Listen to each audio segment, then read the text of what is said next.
ফাআইনামা তুওয়াল্লু ফাসাম্মা ওয়াজহুল্লাহ ওয়া হুয়া মাআকুম আইনামা কুনতুম। ওই বান্দার অবস্থা আমার মাওলাকে পাওয়ার জন্য পাগল। কখন আমার মালিকের সাথে মোলাকাত হয়ে যাবে, কখন আমার মালিকের পাবে, ওই বান্দা তখন আমার মাওলার তালাশে ঘুরে আর গুনগুন গুনগুন করতে থাকে আর আমার মাওলারে খুঁজে। হে দয়ার মালিক, দুনিয়ার টাকা পাইলাম, বাড়ি পাইলাম, ক্ষমতা পাইলাম, ছেলে মেয়ে সব পাইলাম, কিন্তু তোমারে এখনো পাই নাই। ও আল্লাহ, তোমারে না নিয়ে আমি কবরের বিছানায় যেতে চাই না, তোমারে ছাড়া আমি আজরাইলের হাতে ধরা দিতে চাই না। ও আল্লাহ, তোমারে নিয়ে গেলে আমার কবর হবে জান্নাত, আর তোমারে ছাড়া যদি আমি একা আজরাইলের হাতে ধরা পড়িয়া যাই, ওই অন্ধকার কবর হবে আমার জন্য জাহান্নামের আগুনের গর্ত। দুই পার্শ্বের মাটির চাপ সহ্য করতে পারবো না, আমি আমার মাওলারে ছাড়া জান্নাতে দিয়ে যাব না। আল্লাহ বলে চেষ্টা কর, ওয়াল্লাযীনা জাহাদু ফীনা লানাহদিয়ান্নাহুম সুবুলানা।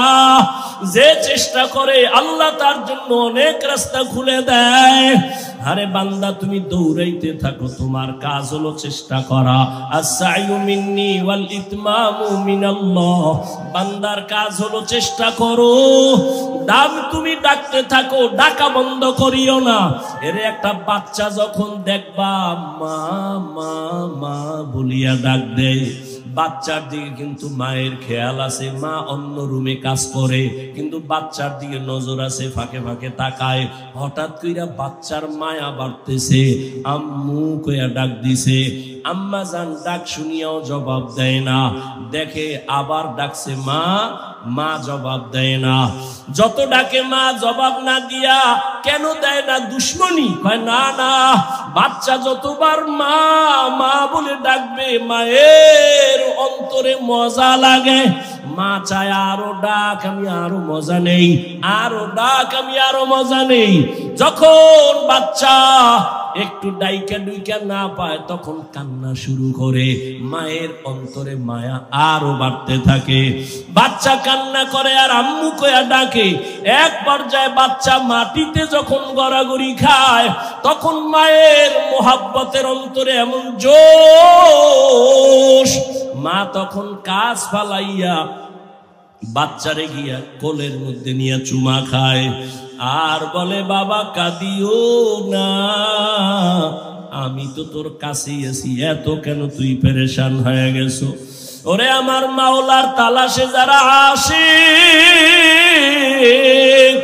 ওরা টাকার দিয়ে তাকায় না, বাড়ির দিয়ে তাকায় না, ওরা যেদিকেই তাকায় আমার মাওলারে ডাকে। ডাকতে থাকে, আমার আল্লাহ জবাব দেওয়ার জন্য প্রস্তুত হয়ে যায়।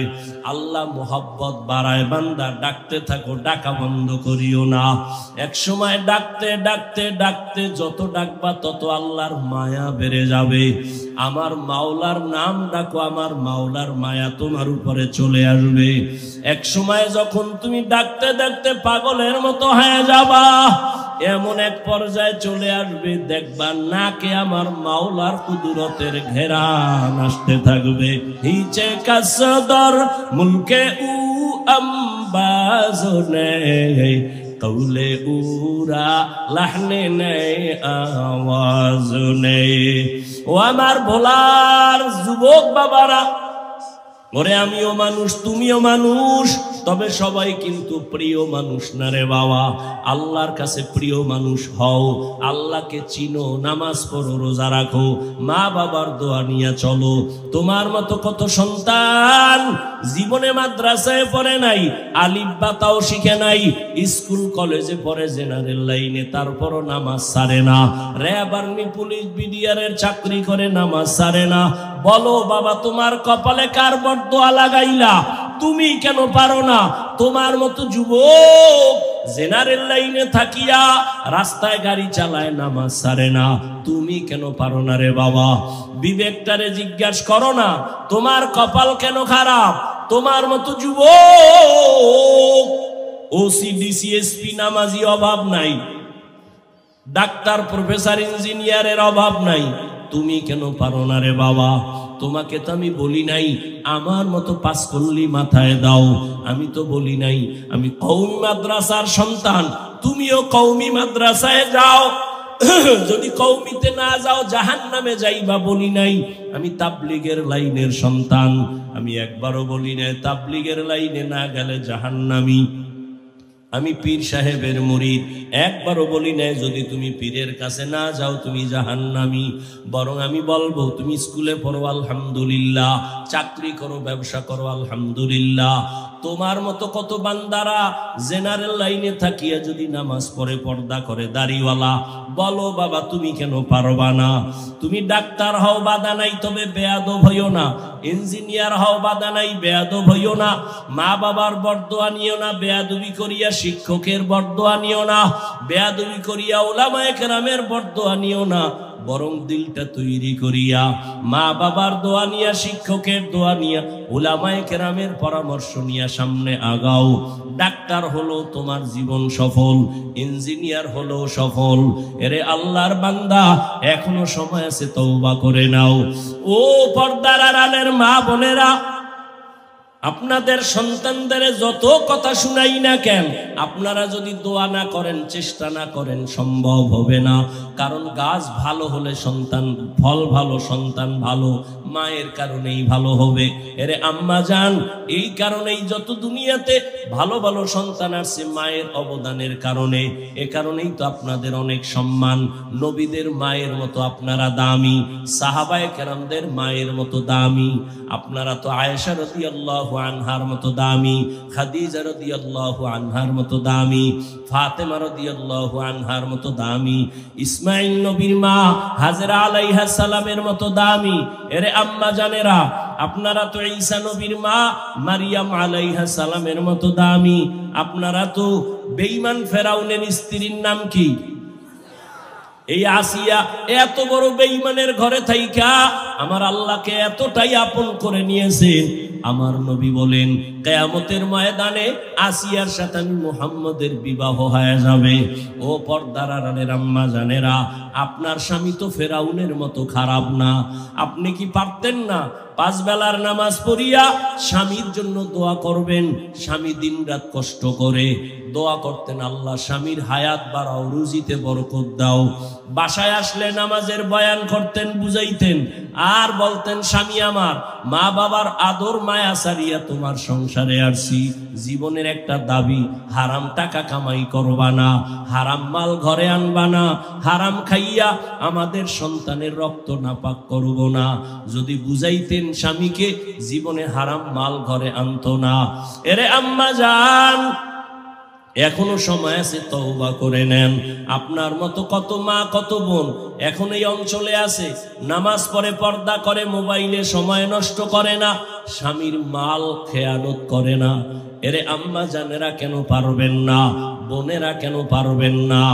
ওই ফেরাউনের ঘরে থাইকা আসিয়ার মতো আল্লাহর বান্দি এত টাকা ক্ষমতা সব লাথি মেরে ফালাইয়া আমার আল্লাহর মোহব্বত অন্তরে জমা করিয়া এক পর্যায়ে ফেরাউন বুঝাইয়াও পারে না, আসিয়াকে ফাঁসি দেওয়ার জন্য রেডি হয়ে গেল।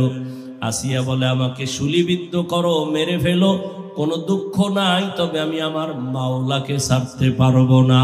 আমি আমার আল্লাহকে নিয়ে এই দুনিয়া থেকে বিদায় নিব। ফেরাউন যখন ফাঁসির মঞ্চ সাজাইল, আসিয়াকে শুলিবিদ্ধ করে মেরে ফেলবে। আসিয়াকে যখন হাতে পায়ে রশি লাগাইয়া ফাঁসির মঞ্চে নেওয়া হয়, আসিয়া চোখের পানি ছেড়ে কাঁদে আর বলে, হে মালিক, এত বড় বেঈমানের ঘরে টাকার অভাব ছিল না, ক্ষমতার অভাব নাই, আমারে খানা দেয় নাই, ঘুমের জায়গা দেয় নাই, এরপর আমি তোমাকে ছাড়ি নাই রে আল্লাহ। হঠাৎ করে দেখে আসিয়া পার্শ্বে দিয়া মুসা নবী হেঁটে যায়, ডাক দিয়া কয়, নবী মুসা, আমার অবস্থা দেখছেন নি? বলে, হ্যাঁ। আমার তো এখন ফাঁসি হয়ে যাবে। কয় শুনছি। বলেন আমার আল্লাহ এই মুহূর্তে আমার উপরে বেজার না খুশি? আপনি তো আল্লাহর সাথে কথা বলে আসছেন।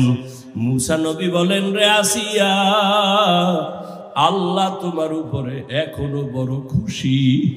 আসিয়া এই কথা শুই না চোখের পানি সারিয়া আসমানের দিকে তাকা একটা চিৎকার দিয়ে আল্লাহকে ডাক দিয়া বলে, ক্বালাত রব্বি ইবনি লি ইনদাকা বাইতান ফিল জান্নাহ।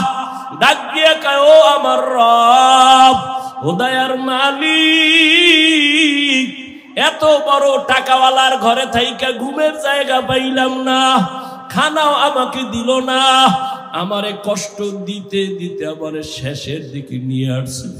ও আল্লাহ, বিদায় বেলা তোমার কাছে একটা দাবি, দুনিয়াতে কিছুই পাইলাম না, তবে আমি চাই তোমার পার্শ্বে জান্নাতে আমার জন্য একটা ঘর বানাইয়া দাও। জান্নাতে তোমার পাশে একটা ঘর আমারে বানায়া দাও। আসিয়া এই কান্না করে আসমানে তাকাইয়া হঠাৎ করে হাসতেছে। ফেরাউন বলে, বিপদকালে কান্না বন্ধ করে হাসো কেন?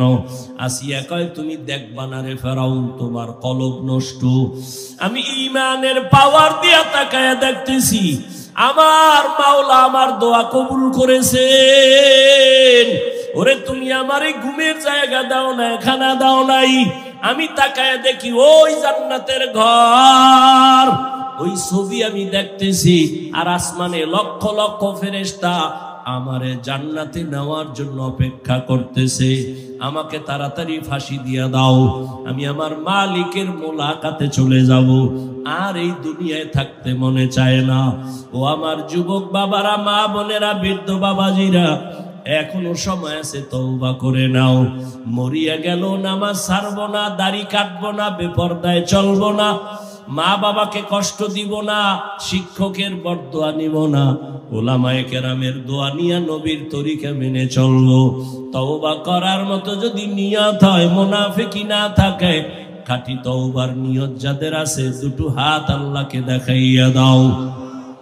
আয় আল্লাহ, হাতগুলো কবুল করে নেন, তওবা কবুল করে নেন, তওবার উপরে মজবুত হইয়া চলার তৌফিক দান করে।